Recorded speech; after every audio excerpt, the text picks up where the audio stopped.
I am 38 and living in Darwin. I was in a cycle of using and dealing drugs to cope with life. I didn't feel good enough to be able to take up opportunities. It felt overwhelming. So the merry-go-round continued. I was arrested and imprisoned on drug charges. At first, prison was a daunting experience. I was scared.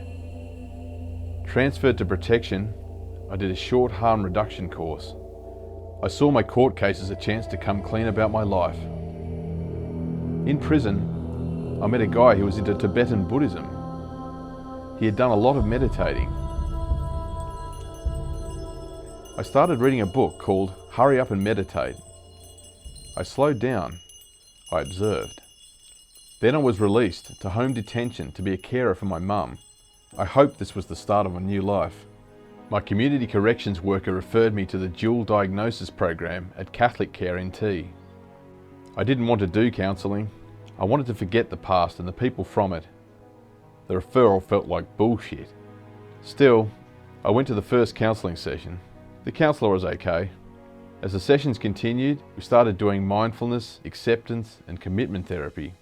At the beginning, it seemed like hippie bullshit.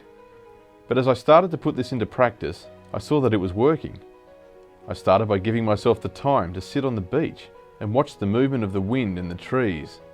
It was not easy, but I saw the opportunity to come to peace with parts of myself and my past. Mindfulness became part of my everyday life. I used climbing stairs to practice. I did this every day and watched myself and felt the physical sensations of ascending and descending stairs.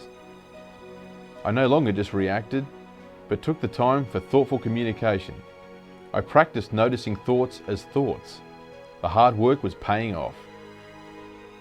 I started to accept the things I couldn't change, like corrections orders and the actions of other people. I started to understand myself more.